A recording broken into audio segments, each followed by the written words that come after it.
Hi guys, welcome back to the channel. I'm Office Bloke Daz. I'm Office Bloke Mike. Here we are, the Office Blokes. Yeah. British culture. Top 10 things in British culture impossible to explain to non-Brits. Yeah. I can't think of anything. There's one of the two things spring to mind like that we've seen on videos before, the cheese rolling. Bizarre. I mean, it's only sort of like in Gloucestershire, I'm guessing, isn't it? But I don't know where it's held. I've never seen it live. Things like that. Certain things in pubs, maybe. I don't know. Pub culture kind of like, I don't know, it goes across the world. It does, but certain things in pubs, maybe. Yeah. Something that won't be on here probably is like the log end board, like a dartboard, but it's a log end. It's not. Yeah, you don't see many. You don't see many. It's more of a nowadays. Manchester thing, isn't it? Manchester board. I think Manchester board, isn't it? But yeah, I don't think that'll be on it neither. But no, let's it's go. unlikely. I love to laugh. Toast, I've been meaning to talk to you. You're talking to me now. Yes. It's about the sense of humour issue. I have a terrific sense of humour. It's just very dry. Welcome to Watch Mojo UK. Beans on and today toast. we're counting down our picks for the top 10 things in British culture impossible to explain to non-Brits. It's not quite nasal enough the way you're doing it, all right? You're not doing it the way he speaks. You're not doing it with the kind of... And you don't do the broken voice when he gets very emotional. Before we begin, we publish new content every day, so be sure to subscribe to our channel and ring the bell to get notified about our latest videos. For this list, we'll be looking at a few causes of cultural confusion that are unique to the small island we call home. What do you find weird about the UK? Let us know in the comments. Number 10. Marmite. Disgusting.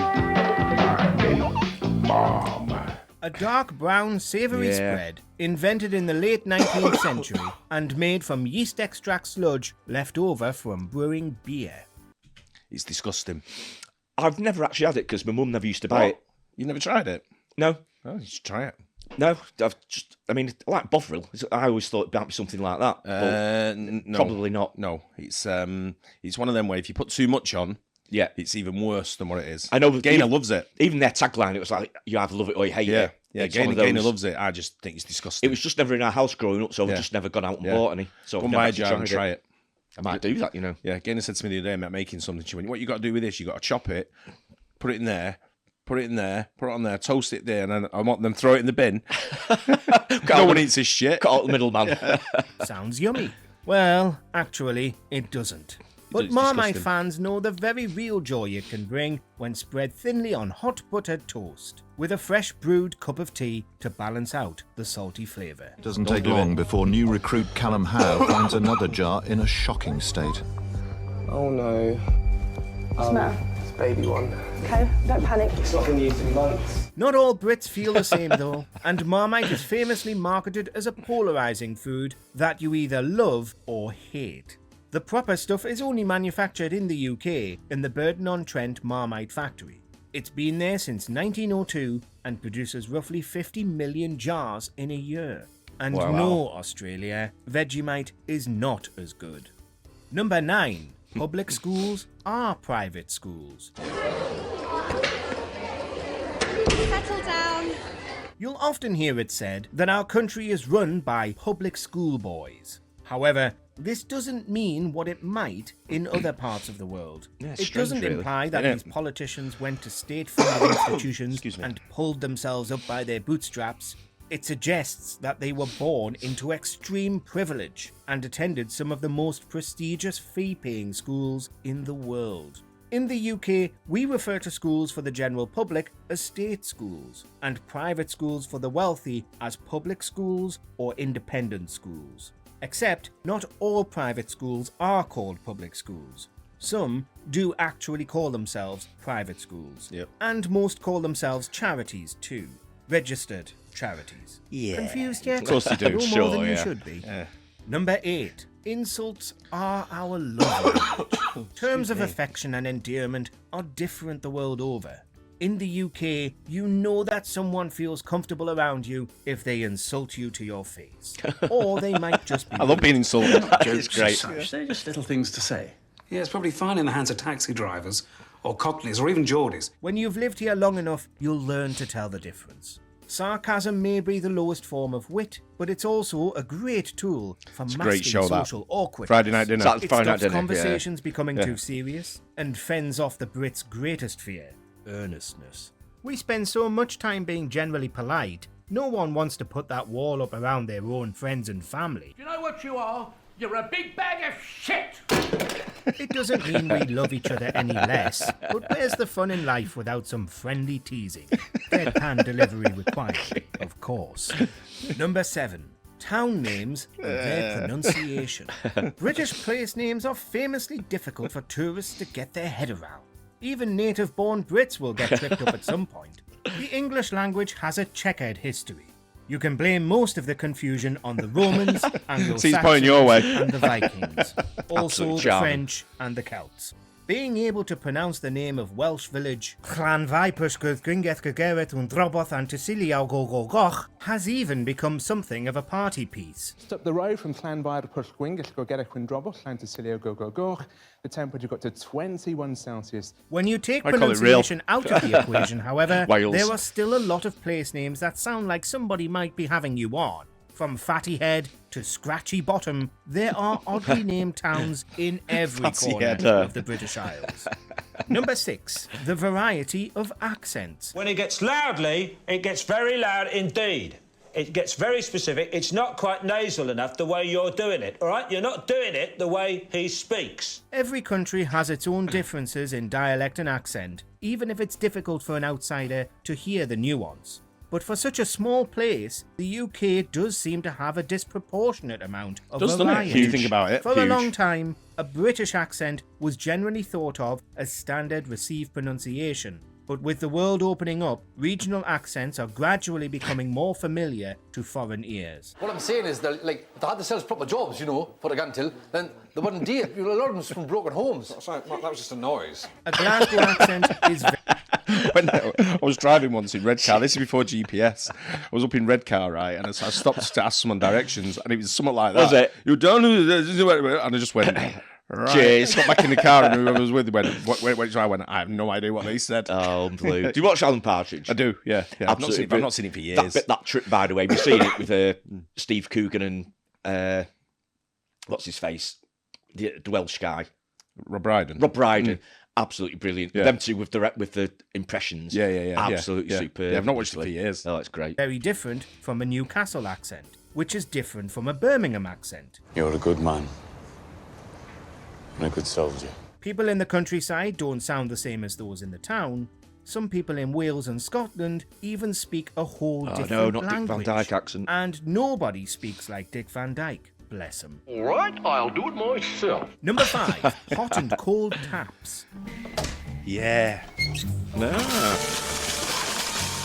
There are a few questions that non-natives tend to have about British bathrooms. The no-plugs thing is clearly a health and safety issue. The carpets are about keeping warm, but separate taps for hot and cold, they're a bit more difficult to justify. We do have our reasons, they're just not really relevant anymore. Historically, cold water came from the mains and was safe to drink. I'm quite all right, Barbara. I ran it under a cold tap. Hot water was a later addition to UK households. When it did arrive, it was usually heated in a tank in the loft, therefore it wasn't as fresh. Modern bathrooms do sometimes have mixer taps, they've just not really caught on yet.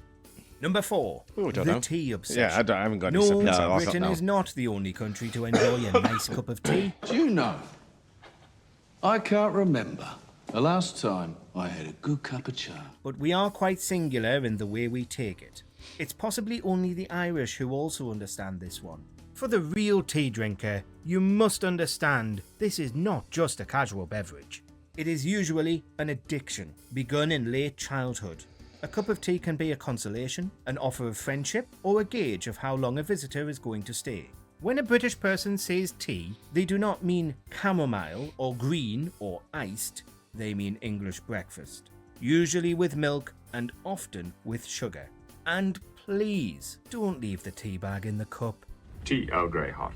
Number 3, metric or When I hear people talking about tea, right, Yeah. I kind of roll my eyes a little bit because it's like, people sort of like, you lead a conversation, it always starts in in a pub or something, and they'll go, Yeah. do you put the milk in first or do you put the tea? And then I'm like, does it matter?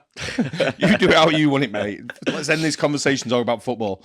It's Funny when we were growing up, though, he said, I'm going home for my tea. That was like Yeah, dinner. your dinner, yeah. It's like your late sort of Yeah. like thingy, wasn't Yeah. it? So we'd call that tea as well. Because it was afternoon, so that started from afternoon tea. Yeah. So We'd have a lunchtime snack. it was dinner. Yeah. We called dinner. Dinner time. Dinner time. So that lunch, and then tea time was Yeah. was dinner. Yeah. Which is weird, really. It's like the wrong other way around. Yeah, but yeah. But it's, the tea thing, I just don't get it. yeah.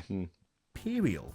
The UK officially adopted the metric system in 1965. That's over 50 years ago. It's what they use in Europe. It's what we learn in school. It's a much simpler way of working things out, as you're working with units of 10, not 12. So why do we still weigh ourselves in pounds and stones, measure our height in feet and inches, travel in miles, buy beer and milk in pints? The older generation will occasionally still tell you the temperature in Fahrenheit. Shouldn't we have acclimatized back? Imagine going into the pub and asking for like, can I have 330 millilitres? No, yeah. It's not got the same ring It's to not it, the same, really. is Has it? it? Yeah, yeah. Not got the same ring. But I think we said on videos before, I mean, I use both still. Same. Because I was brought up on sort of imperial first, but then changed to metric while I was at Yeah. school, so got a bit of both. And things are, it's strange how you still buy something in, well, it has gone to litres now, hasn't it, for fuel, but then you still buy a pint of milk and a pint of beer. Yeah. It's sort of a bit of both, isn't it? But the other side of it is, I was talking to someone the other day who's 1 year younger than me, right? So he's 27, right?